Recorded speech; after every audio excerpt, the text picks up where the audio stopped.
বছরের পর বছর ঘুরে যায়, বেশিরভাগ একঘেয়েমি ও কিছু বৈচিত্র্য নিয়ে। শর্মার জীবন এমনই মসৃণভাবেই মনে হয় কেটে যাবে। সে জীবনকে কক্ষচ্যুত করার মতো এমন কী বা ঘটতে পারে? চারিধারে চিরন্তন পান্থশালায় যে জীবনযাত্রা চলে, তার সঙ্গে বিশেষ কিছু সংস্পর্শ শর্মার নেই। তার নিজের জীবন তো দিনের পর দিন প্রায় একই ঘটনা সমষ্টির পুনরাবৃত্তি। বড়জোর একদিন মোক্ষদা ঠাকুরন ডেকে বলেন, তরকারিগুলো গুছিয়ে এক থাল ভাত বেড়ে নিয়ে আয় তো মা আমাদের ঘরে। আমি ততক্ষণ জল ছাড়া দিয়ে আসনটা পেতে ফেলি গে। রান্নাঘরের পাশের ঘরেই সাধারণত সকলের খাবার জায়গা হয়। আজ এই বিশেষ বন্দোবস্তে একটু অবাক হলেও কারণ জিজ্ঞেস করা শর্মা প্রয়োজন মনে করে না। কিন্তু ভাতের থালা নিয়ে ঘরে ঢুকেই অপরিচিত পুরুষ দেখে সে দরজার কাছে লজ্জায় জড়সড় হয়ে দাঁড়িয়ে পড়ে। দুটি হাতই তার ভাতের থালা ও ব্যঞ্জনের বাটি ধরতে গিয়ে জোড়া হয়ে আছে। মাথার ঘোমটাটা পর্যন্ত ভালো করে তুলে দেবার উপায় নেই। মোক্ষদা ঠাকুরন তাড়াতাড়ি বলেন, ও মা, অমন করে আবার থমকে দাঁড়ালি কেন? আরে ও যে নরু, আমার ভাইপো, ওকে আর লজ্জা করতে হবে না। তার ভাইপো বলে লজ্জা করবার কোনো কারণ কেন যে নেই তা বুঝতে না পারলেও ভাতের থালা হাতে করে দাঁড়িয়ে থাকাটা শর্মার বেশি অশোভন মনে হয়। অত্যন্ত কুণ্ঠিতভাবে আসনের সামনে থালাটা সে নামিয়ে দিয়েই তাড়াতাড়ি ঘরের বার হয়ে যায়। মোক্ষদা ঠাকুরন পেছন থেকে হেঁকে বলেন, একটু নুন হাতে করে আনিস মা, ওর আবার পাতে নুন না হলে চলে না। মাথার ঘোমটা ভালো করে টেনে এবার শর্মা নুন আনতে আসে। কিন্তু নুন দিতে গিয়ে হঠাৎ হাসির শব্দে সে চমকে ওঠে। তোমরা কি আমায় নোনা ইলিশ করে তুলতে চাও পিসিমা? মোক্ষদা ঠাকুরন তাড়াতাড়ি সামনে এসে হেসে বলেন, দেখেছ বেটির বুদ্ধি, নুন দিতে বলেছি বলে কি সেরখানেক নুন দিতে হয় পাগলি? অত নুন মানুষে খেতে পারে? শর্মা লজ্জায় জড়সড় হয়ে দাঁড়িয়ে থাকে। মোক্ষদা ঠাকুরনের ভাইপো নুরু অর্থাৎ নরেন বলে, এ বাটিটা তুলে নিয়ে যেতে বলো পিসিমা, দরকার হবে না। পিসিমা ব্যস্ত হয়ে ওঠেন, সে কি রে, ও যে মাছের তরকারি, তোরও সব বাই আছে বলে পুকুরের জ্যান্ত মাছ কিনে আনিয়ে রেঁধেছি যে। জ্যান্ত মরা কোনো মাছই যে আর খাই না। মোক্ষদা ঠাকুরন অত্যন্ত ক্ষুণ্ণ হয়ে অনুযোগ করতে শুরু করেন, এসব বিদঘুটে বুদ্ধি আবার কবে থেকে হয়েছে? এই বয়সে মাছ ছেড়ে দিলি কোন দুঃখে? নরেন হেসে বলে, মাছ খাই না বলে হাহুতোষ না করে নিরামিষ তরকারি আর একটু বেশি করে আনতে বলো পিসিমা। পাড়া গেয়ে মানুষ, লজ্জার মাথা খেয়েও সহজে পেট ভরে না।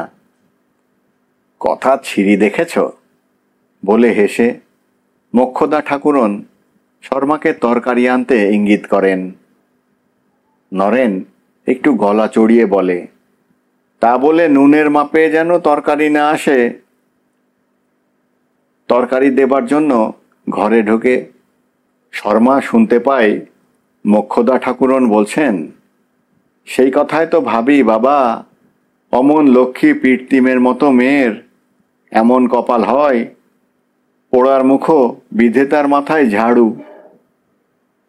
তাকে দেখেই মোক্ষদা ঠাকুরন চুপ করে যান। তার কথা কি সূত্রে উঠেছে বুঝতে না পারলেও শর্মা ঘোমটার ভেতর লজ্জায় লাল হয়ে ওঠে। তরকারির বাটিটা নামাতে গিয়ে কাত হয়, খানিকটা তরকারি মেঝেই পড়েও যায়, কিন্তু শর্মা আর সেখানে দাঁড়ায় না। অত্যন্ত সামান্য একটি ঘটনা, কোথাও তো দাগ রেখে যায় না, রেখে যাবার কথাও নয়। নিত্য নিয়মিত হেঁসেলের জীবন সমানভাবেই চলে, কিন্তু ওই সামান্য ঘটনারই দেখা যায় পুনরাবৃত্তি ঘটছে। ক্রমশ পুনরাবৃত্তির চেয়েও বেশি কিছু ঘটে। শর্মা বলে, আলাদা একটা নিরামিষ তরকারি করতে দেব মাসিমা? মোক্ষদা ঠাকুরন গুল নিতে গিয়ে থতমত খেয়ে ওঠেন। ও মা, তাই তো, ভাগ্যিস মনে করে দিয়েছিস। বুড়ো হয়ে মাথার কি আর ঠিক আছে? নরু যে মাছ খায় না তা আর খেয়াল নেই। নরেনকে আজকাল প্রায়ই কলকাতায় যাতায়াত করতে হয়। একদিন সে অনুযোগ করে বলে, তোমাদের ওপর বড় বেশি জুলুম করছি না পিসিমা? আদর ফুরোবার আগে একটা নোটিশ দিও, মানে মানে সরে পড়ব। মোক্ষদা ঠাকুরন শর্মাকে শুনিয়ে বলেন, কথার ছিঁড়ি দেখেছিস সর? 3 নয় 5 নয়, আমার এক ভাইয়ের এক বেটা, আমার সঙ্গে উনি কুটুম্বিতা করছেন। শর্মার আগের সংকোচ অনেকটা কেটেছে। নরেনের সামনে ঘোমটা না খুললেও মৃদু স্বরে 2-1 কথা আজকাল বলে। এখানকার রান্নায় বোধহয় অরুচি হয়েছে মাসিমা। নরেন কিছু বলবার আগেই মোক্ষদা ঠাকুরন বলে ওঠেন, সে কথা আর বলতে হয় না। যার রান্না খেয়ে ও মানুষ, সে যে কত বড় রাঁধিয়ে তা যদি না জানতুম। দাদা তাই ঠাট্টা করে বলতো না, আমাদের বাড়ি জর্জারি কারো কখনো হবে না মোক্ষদা, তোর বৌদি যা রাঁধে সব পাঁচন। নরেন হেসে বলে, ভাজের রান্না ননদদের কোনো কালে ভালো লাগে না পিসিমা। কি ভাগ্যি দ্রৌপদীর ননদ ছিল না, নইলে মহাভারতে তাঁর রান্নার সুখ্যাতি আর ব্যাসদেবকে লিখতে হতো না। সকলে হেসে ওঠে এই কথায়। শর্মা মুখে কাপড় দিয়ে বেরিয়ে যায়। দুপুরবেলা মোক্ষদা ঠাকুরন শর্মাকে ঘরে ডেকে নিয়ে গিয়ে বলেন, বেটার কাণ্ড দেখেছিস সর? কাণ্ড দেখে শর্মা যতটা অবাক হয়, কেন বলা যায় না, লজ্জিত হয় তার চেয়েও বেশি। 2খানি গরদের থান নরেন দুজনের জন্য রেখে গিয়েছে। মোক্ষদা ঠাকুরন বলেন, কখন চুপি চুপি রেখে পালিয়েছে, জানতেই কি পেরেছি ছাই। কিন্তু তা বলে মোক্ষদা ঠাকুরন অসন্তুষ্ট হয়েছেন বলে মনে হয় না। প্রথমে বলেন বটে, পয়সা কড়ি ওরা খোলামকুচি মনে করে, জানিস সর? নেহাত যদি কিছু দিতেই ইচ্ছে হয়েছিল, একটা সুতির থান দিলেই তো পারতিস বাপু, এ গরদ কিনতে যাবার কি দরকার? কিন্তু তারপরেই তার মুখে হাসি দেখা যায়। তা হোক, ছেদ্দা করে দিয়েছে, পারিস বাপু। বিধবা মানুষ, পুজো আচ্চার জন্যে একটা শুদ্ধ বস্তু থাকারও দরকার। আমার পুরানো খানা তো ধোকরা জালি হয়েছিল, নিজের কি আর কেনবার ক্ষমতা আছে? ভাগ্যিস নরু দিলে, এখন পরে বাঁচব। হাত পেতে গরদের থানটি শর্মাকে নিতে হয়, কিন্তু সঙ্গে সঙ্গে লজ্জায় তার মুখ রাঙা হয়ে ওঠে। মনে মনে নরেনের ব্যবহারে কেমন যেন একটু অস্বস্তি অনুভব করে সে। নিজের পিসিমাকে গরদের থান প্রণামী দিতে চাই সে দিক, কিন্তু তার সঙ্গে শর্মাকেও এমন বিব্রত করা কেন? এ দান প্রত্যাখ্যানও করা যায় না, কিন্তু নিতেও যে তার বড় বাধে। কিন্তু মোক্ষদা ঠাকুরনের এসব দিকে দৃষ্টি নেই। নিজের খুশিতেই মত্ত হয়ে তিনি বলেন, পড় না মা একবার দেখি। শর্মার কোনো আপত্তি তার কাছে টেকে না। সেইখানেতেই তাকে গরদের কাপড়খানি মোক্ষদা ঠাকুরন পরিয়ে ছাড়েন। তারপর ধীরে ধীরে যা ঘটে তার সমস্ত ইতিহাস বর্ণনা করা কঠিন। ভাগ্যের অভিশাপে একান্ত প্রতিকূল আবেষ্টনের মধ্যে যে বীজ চিরদিন নিজের মধ্যে সুপ্ত থাকতে পারত, তাই দেখা যায় একদিন কোথাকার এতটুকু ইঙ্গিতে ও আশ্বাসে হঠাৎ পল্লবিত হয়ে উঠেছে। শর্মাকেই বা দোষ কি দেব? স্বামীকে সে চেনবার অবসর পর্যন্ত পায়নি। তার জীবনে প্রথম যে পুরুষ সমবেদনা ও সহানুভূতির ভেতর দিয়ে যৌবনের অপরূপ রহস্যে মণ্ডিত হয়ে দেখা দিল, সে নরেন। মোক্ষদা ঠাকুরন বলেন, পড়তো মা কি লিখেছে।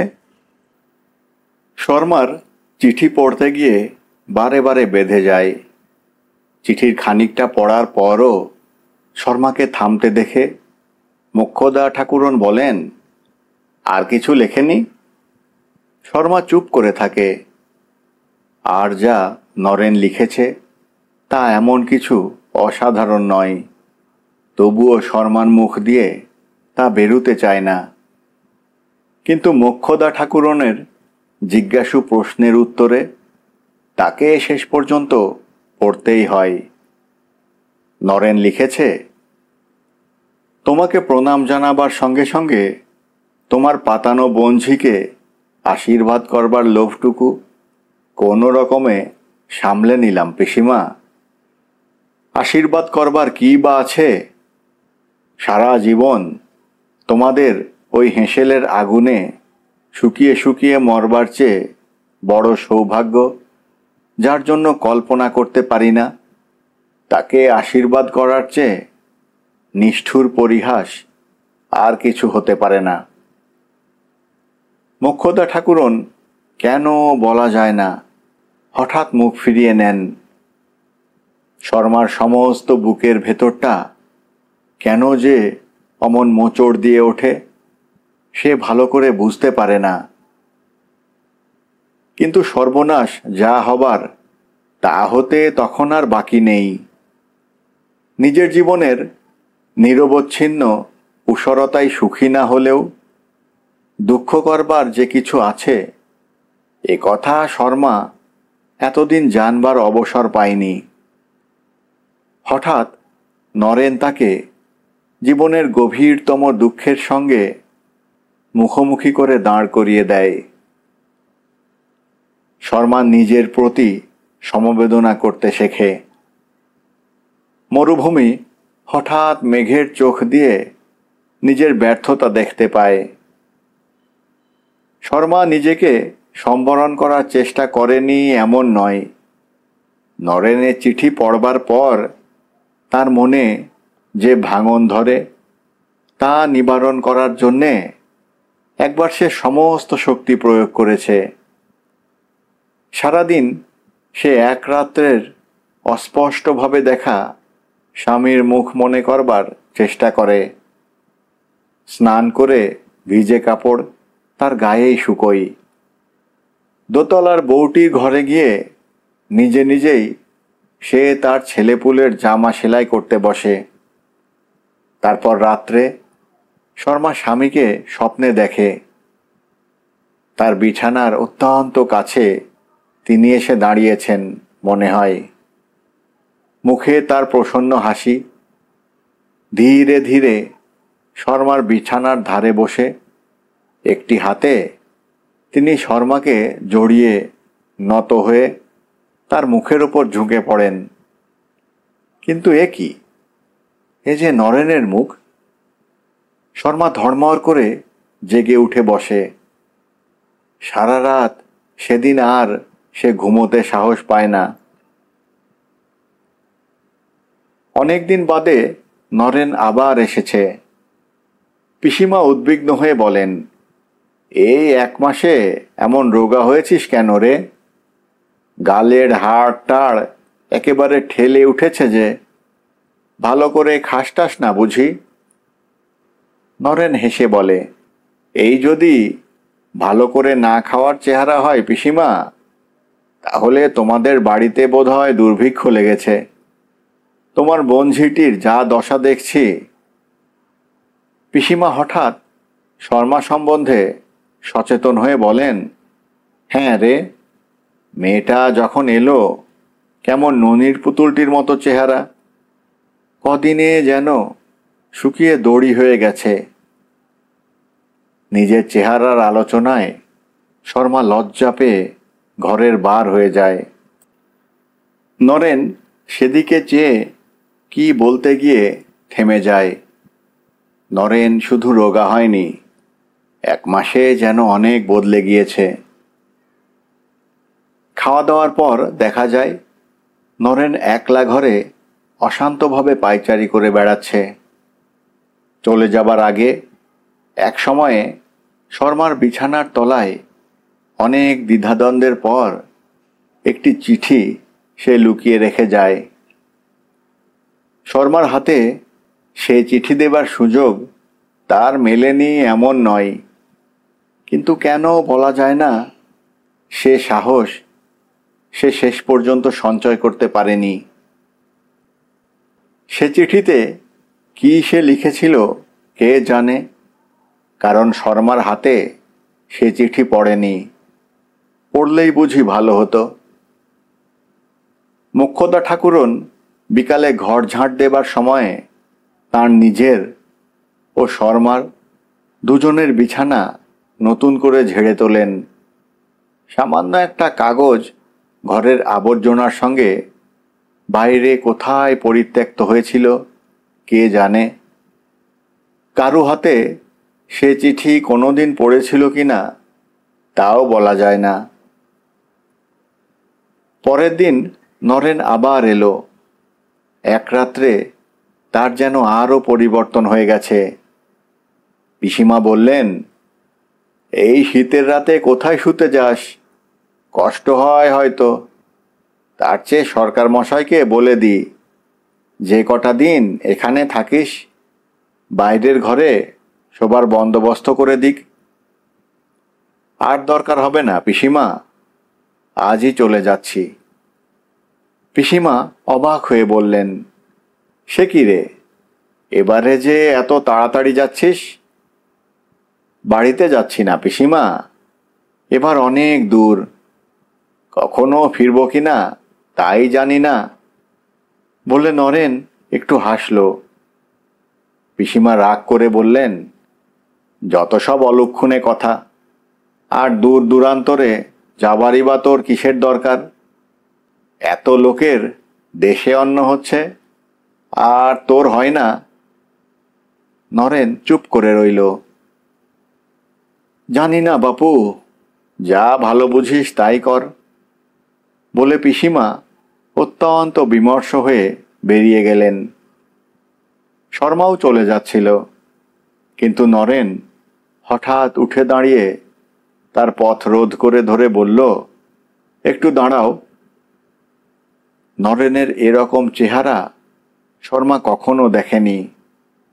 বিমূঢ়ের মতো সে দাঁড়িয়ে পড়ল। খপ করে শর্মার হাতটা ধরে ফেলে নরেন এবার বলল, তুমি আমার চিঠির উত্তর দেবে না, আমায় ঘৃণা করবে, আমি জানতাম শর্মা, কিন্তু তবু আমি ও চিঠি না লিখে থাকতে পারিনি।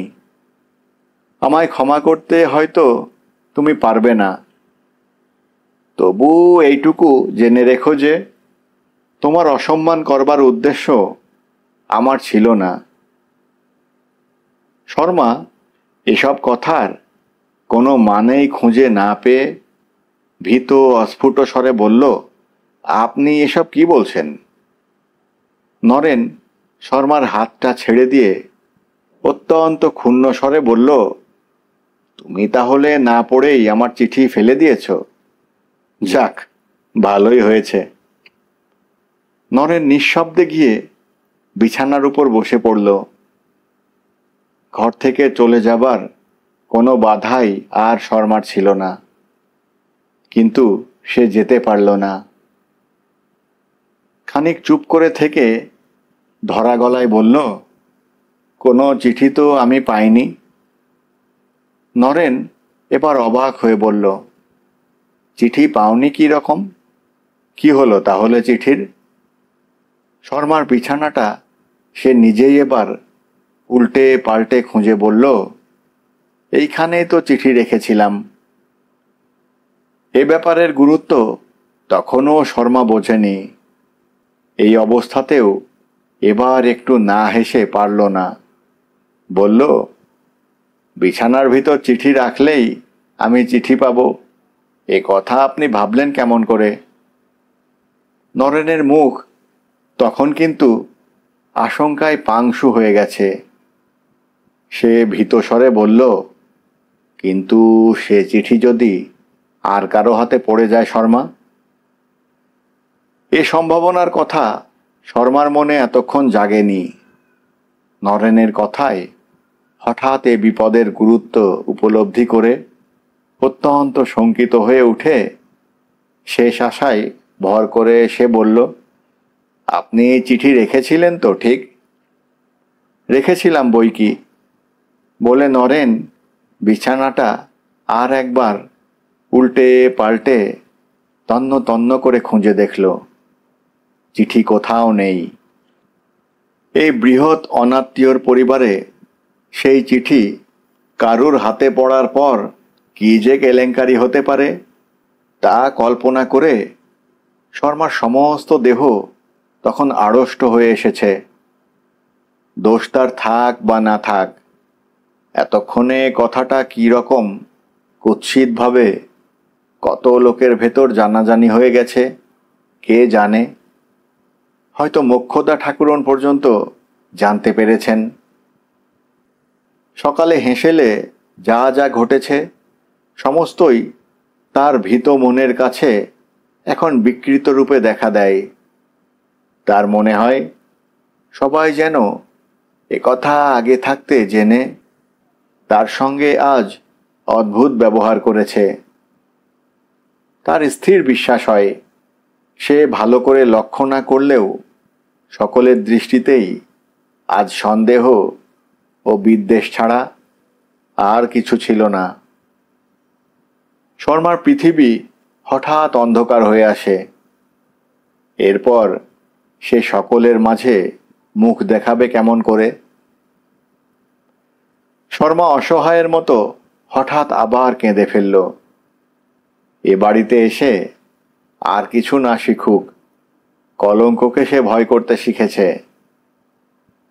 এই অপ্রত্যাশিত ঘটনায় বিপদের পরিমাণটা তার কাছে অস্বাভাবিক রূপে বড় হয়েই দেখা দিল। শর্মা না কাঁদলে কি হতো বলা যায় না, কিন্তু তার সেই অশ্রু সজল কাতর অসহায় মুখ দেখে নরেনের মাথার ভেতর কি যেন সহসা ওলটপালট হয়ে গেল। এতদিনকার সমস্ত সংযম ভুলে হঠাৎ শর্মাকে নিবিড়ভাবে বুকের ভিতর সে জড়িয়ে ধরল।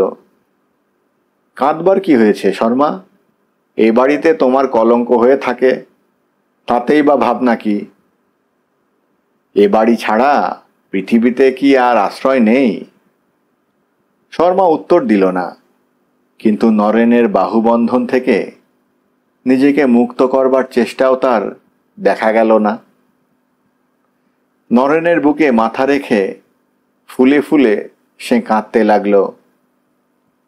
তার মাথার চুলে গভীর স্নেহ ভরে হাত বুলোতে বুলোতে নরেন বলল, এখানকার এই নিরর্থক ব্যর্থ জীবন থেকে তোমাকে সরিয়ে নিয়ে যাবার কথাই আমি চিঠিতে লিখেছিলাম শর্মা, কিন্তু তা এভাবে সম্ভব হবে আমি ভাবিনি। কে জানে, হয়তো বিধাতারই তাই অভিপ্রায়, নইলে সে চিঠি অমন করে হারাবে কেন? শর্মা তবু কথা বলল না। কান্না তার তখনও থামেনি, কিন্তু তার মনে হচ্ছিল এ কান্না যেন তার নিজের মনের হতাশা বেদনা থেকে উঠছে না। নিজের মনের পৃথক কোনো অস্তিত্বই যেন তার আর নেই। বিপুল প্রবল দুর্বার কোনো রহস্যময় স্রোতে তাকে যেন এখন ভাসিয়ে নিয়ে চলেছে। তার মনের ছোটখাটো ভাবনা, চিন্তা, ভয়ের কোনো মূল্যই যেন আর সেখানে নেই। নরেন আবার কি বলতে যাচ্ছিল, হঠাৎ কে একটি মেয়ে ঘরের একেবারে ভেতরে এসে তাদের দেখে থমকে দাঁড়িয়ে পড়ল। নরেনের মুখের কথা মুখেই আটকে রইল। শর্মা অস্ফুট স্বরে নলিন্দি বলে লজ্জায় একেবারে রাঙা হয়ে উঠল। নলিনী যে কাজেই আসুক, বেশিক্ষণ সে আর দাঁড়ালো না। তাদের দিকে একবার বিস্মিতভাবে তাকিয়ে যেমন এসেছিল তেমনি নিঃশব্দে সে বের হয়ে গেল। বিমূঢ় নরেন ও শর্মা তখনও তেমনিভাবে বাহুবন্ধনে আবদ্ধ হয়ে আছে। অনেকক্ষণ পরে নরেন ম্লান হেসে বলল, আমাদের পথ ক্রমশ সংকীর্ণ হয়ে আসছে শর্মা। সমস্ত দিন শর্মা অসুখের নামে সেদিন ঘরেই পড়ে রইল। বাইরে এতক্ষণ কি হচ্ছে তা কল্পনা করবার সাহস পর্যন্ত তার ছিল না। বাইরে যাই হোক, কেলেঙ্কারির ঢেউ যে তার ঘর পর্যন্ত এসে তাকে লাঞ্ছিত করেনি, এর জন্যে সে সকলের কাছে কৃতজ্ঞ বোধ করেছিল।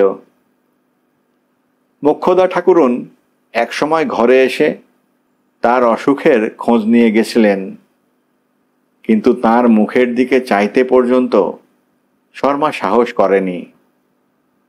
তার কুশল প্রশ্নের ভেতর তিরস্কারের ইঙ্গিত না থাকলেও আশ্বস্ত হবারও সে কিছু পায়নি। নরেনের প্রস্তাব সম্বন্ধেও সে বিশেষ কিছু ভেবেছে এমন নয়। তার মনের সমস্ত গতি যেন রুদ্ধ হয়ে গেছে। আনন্দ বিষাদের অতীত কোনো লোকে পৌঁছে তার হৃদয় যেন স্তব্ধ হয়ে আছে বলে মনে হয়। শুধু এইটুকু সে জানে, এ বাড়িতে তার বাস করা এখন থেকে অসম্ভব, তাকে যেতেই হবে। সেদিন গভীর রাত্রে দেখা যায় সর্বাঙ্গ দোরকায় জড়িয়ে ছায়ামূর্তির মতো একটি মেয়ে বিরাট জীর্ণ বাড়িটির নির্জন আঙিনা কম্পিত বুকে পার হয়ে চলেছে। অন্দরমহল পার হয়ে বারবাড়ির আঙিনা। শীতের অন্ধকার রাত্রে তার চারিধারে কুঠুরিগুলি বিশাল অতিকায় জীবের মতো ভয়ঙ্কর দেখায়। মেয়েটি সে আঙিনাও পার হয়ে দরজার কাছে এসে থমকে দাঁড়ায়। বৃদ্ধ দারোয়ান পাশে খাটিয়ায় নাক ডাকিয়ে ঘুমোচ্ছে। মেয়েটি নিঃশব্দে দরজা খোলবার চেষ্টা করে, কিন্তু এ কি, দরজায় যে তালা দেওয়া। এ দরজা বন্ধ থাকতে পারে, এ কথা শর্মার কখনো মনে হয়নি। দারুণ হতাশায় তার চোখে জল আসে। হঠাৎ পেছনে কার মৃদু পদশব্দ শুনে তার বুক কেঁপে ওঠে।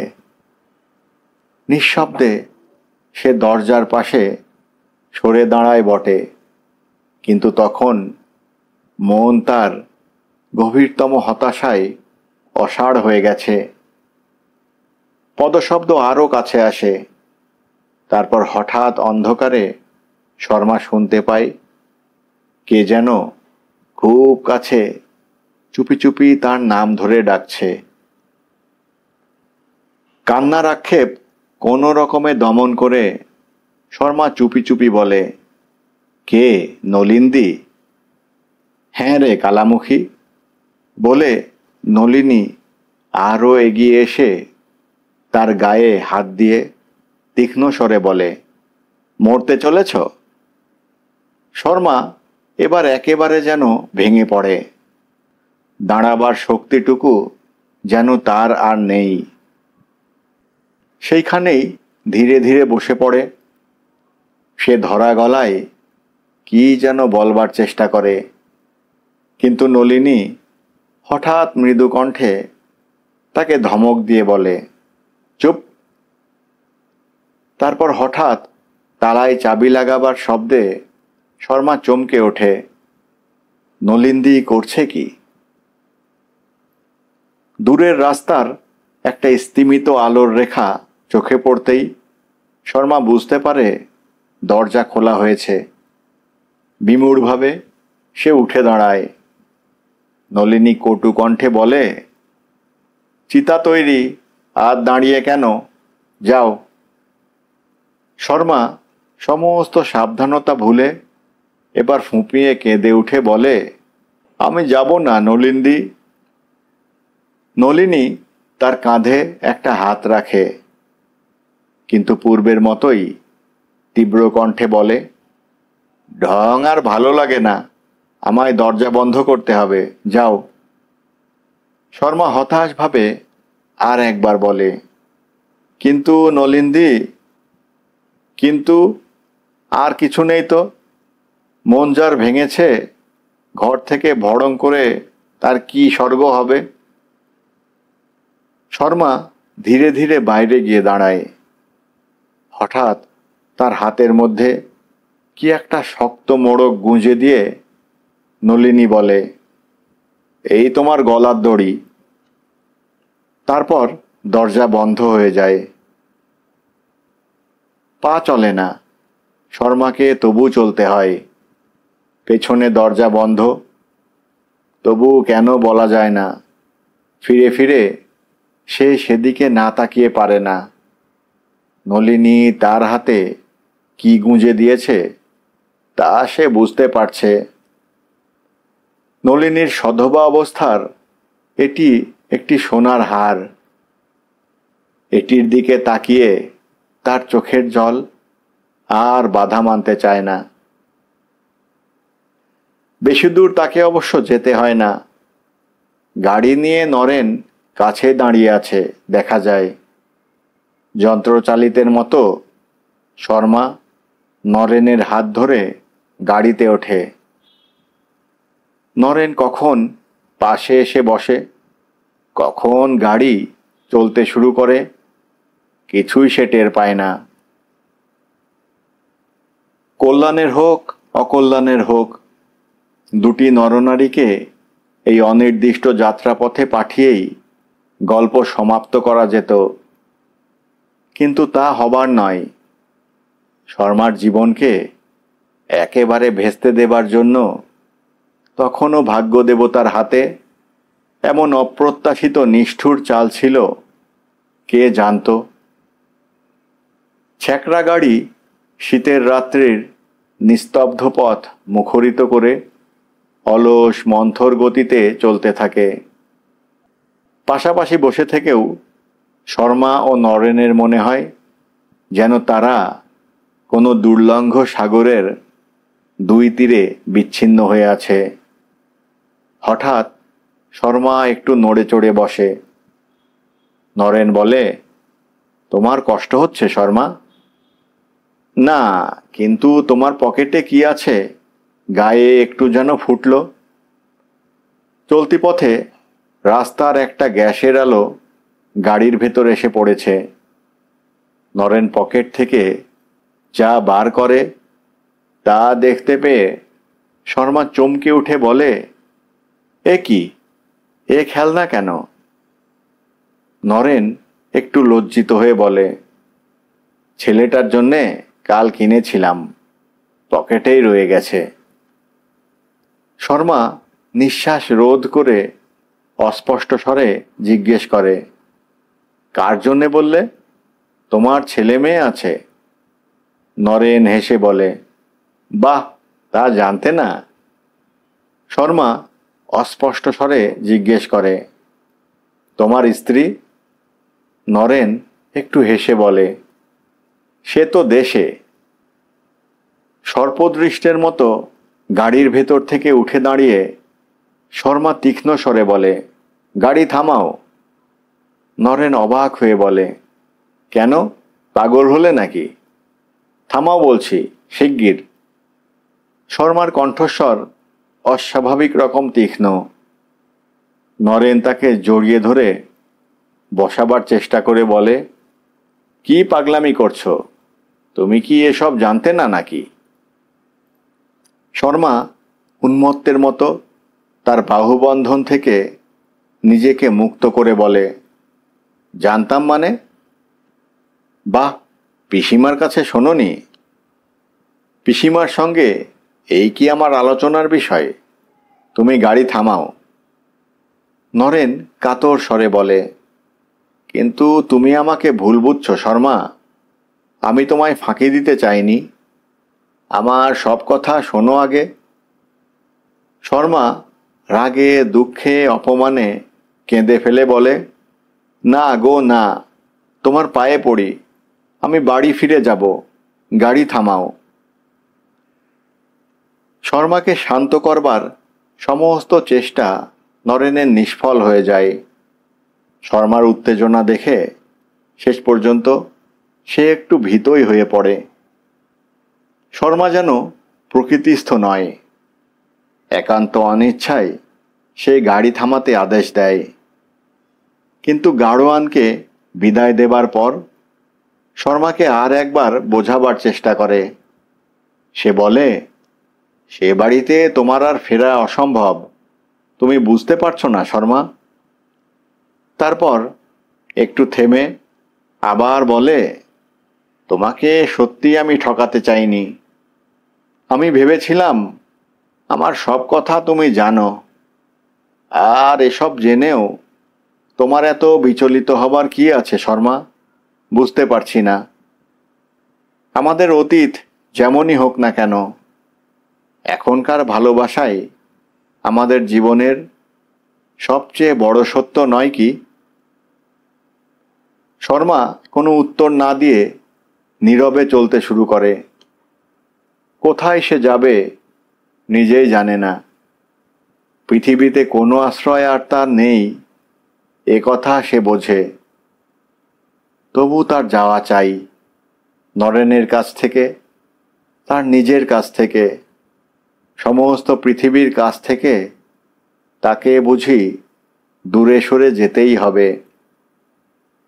নরেন সঙ্গে সঙ্গে যেতে যেতে বলে, তোমার এ বিপদের জন্যে আমি দায়ী শর্মা। আমায় তুমি অন্তত তার প্রায়শ্চিত্ত করবার অবসরটুকু দাও। আমি শপথ করে বলছি, আমার সঙ্গে গেলে তোমার অসম্মান কখনো আমি করব না। কিন্তু শর্মার থামবার কোনো লক্ষণ দেখা যায় না। কিছু দূর গিয়ে হঠাৎ ফিরে দাঁড়িয়ে সে উন্মত্তভাবে ব্যাকুল স্বরে বলে, দোহাই তোমার, আমার সঙ্গে আর এসো না। একলা গেলে এখনো আমার আশ্রয় মিলতে পারে। আমার সে পথও নষ্ট করো না। এরপর নরেনের পক্ষে আর সঙ্গে যাওয়া অসম্ভব। তবু আর একবার অপরিচিত পথে গভীর রাত্রে একলা হাঁটার বিপদের কথা সে শর্মাকে বোঝাতে চেষ্টা করে। কিন্তু শর্মা অটল। পথ সে চেনে, তার সঙ্গে কারো যাবার প্রয়োজন নেই। নরেন আর এগুতে পারে না। ধীরে ধীরে শর্মা শীতের রাতের কুয়াশায় অদৃশ্য হয়ে যায়। সেদিন শীতের রাত্রে একটি ক্লান্ত কাতর মেয়ে অর্ধোন্মত্ত অবস্থায় কলকাতার নির্জন নিস্তব্ধ পথে পথে কোথায় যে ঘুরে ফিরেছিল কেউ তা জানে না। শুধু এইটুকু আমরা জানি যে হঠাৎ এক সময় গলির গোলক ধাঁধায় ঘুরে ঘুরে ক্লান্ত হয়ে সে একটি ছোট্ট রেলিং ঘেরা জমি আবিষ্কার করে। পৃথিবীতে সমস্ত দ্বার যখন বন্ধ হয়ে গেছে, তখন এই বিবর্ণ ঘাসের জমিটুকু শর্মাকে বহুকালের হারানো মেয়ের মতো কোল দিয়ে তার ব্যর্থ জীবনের উপর কুয়াশার জবনিকা টেনে দিয়েছিল।